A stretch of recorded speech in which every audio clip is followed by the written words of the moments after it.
Buen día, muchachos. Vamos a dar inicio con la clase de historia, terminando con lo que es ya el tema relacionado con lo que es el virreinato. Vamos a centrarnos en lo que es la estructura económica y política de la Nueva España. Prácticamente se centraba en una sola persona, que era el virrey, quien ocupaba 5 cargos.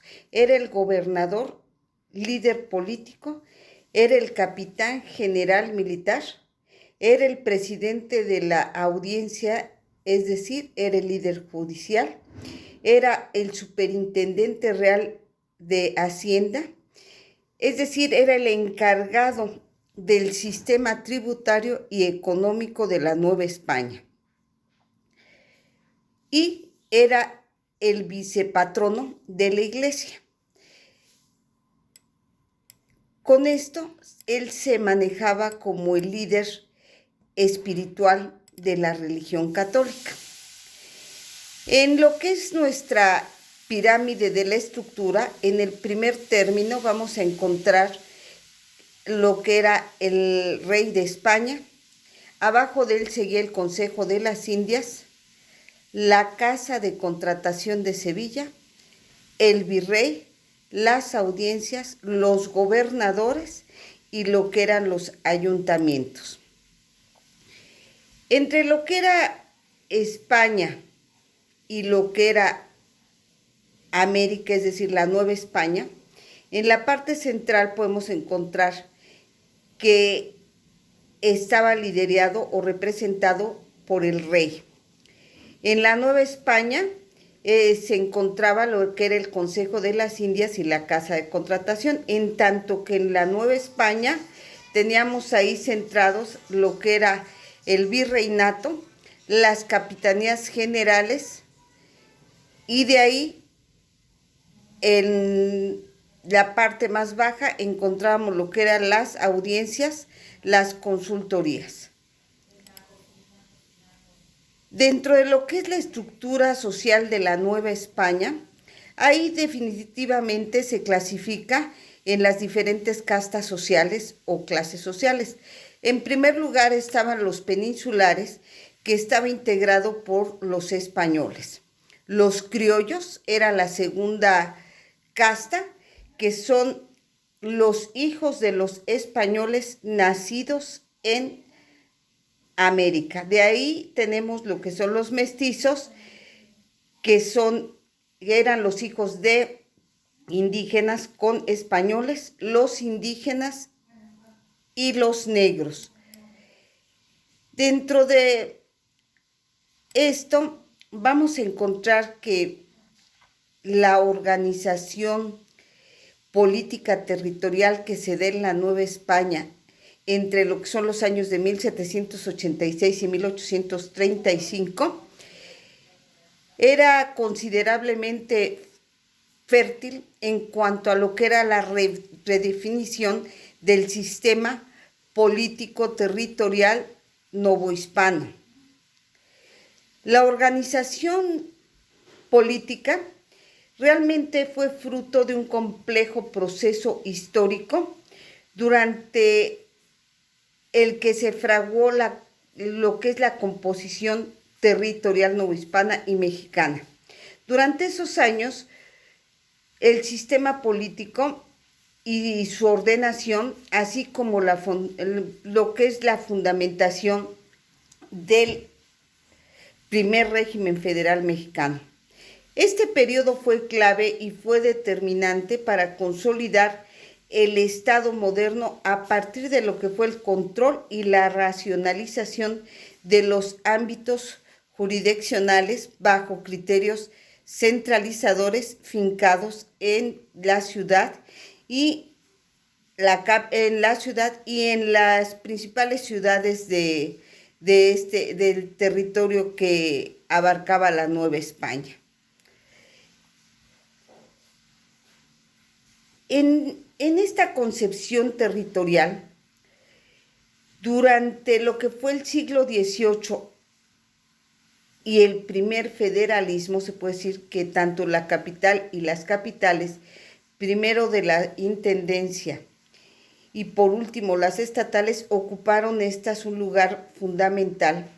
A partir de esta se fue conformando y entrelazando una red urbana como si fuera un hilo conductor junto con su componente político y administrativo, y en la cual se fue contribuyendo de manera decisiva la dinámica económica y social.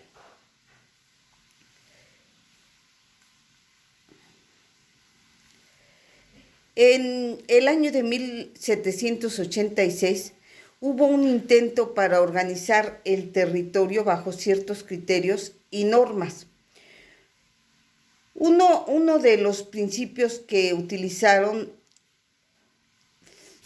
fue la coherencia, fue la capitalidad y la centralidad, lo que significó que de alguna manera se fuera jerarquizando las ciudades, y estas primero estaban encabezadas por lo que es la Ciudad de México y después el resto de las capitales.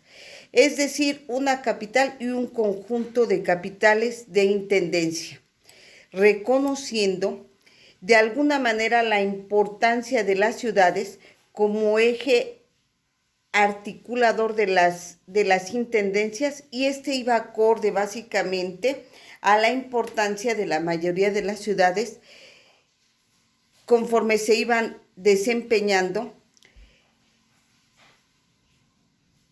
Casi no se dio ninguna excepción en cuanto a las ciudades, y se puede decir que uno de los propósitos que se tenían es dar una estructura territorial. Y en ese momento lo que hicieron es que la Ciudad de México iba a encabezar básicamente esa intendencia, a la cual inicialmente se le puso por encima de las demás intendencias. Entonces se le consideraba a México como una superintendencia general. Poco a poco vieron que esto podía ocasionar problemas, y fue cuando el virrey Revillagigedo suprimió esta situación, ya que de alguna manera consideraba que iba a haber ciertas disputas y que se iban a estar inmiscuyendo en asuntos que eran prácticamente del virrey. Entonces la Ciudad de México, cabeza de la intendencia del mismo nombre, se quedó o se colocó como una ciudad principal nada más. Dentro de lo que son las clases sociales, ya comentamos que los españoles estaban a la cabeza de ellas, y así iba bajando poco a poco, pero también hubo otras castas, por ejemplo, entre las que podemos encontrar lo que era la mezcolanza que había entre negros y los indígenas, que se les denominaba lo que eran los mulatos. Había la casta de los jíbaros, la de los castizos, que era prácticamente cuando se casaba una española con un indígena, y entonces formaba otra casta. Y esta mezcolanza se fue dando así. Había lo que eran los albinos, los saltatrás, los lobo, los cambujo, y así sucesivamente. En sus actividades van a poner cuando menos 10 castas que había en ese momento. Que tengan excelente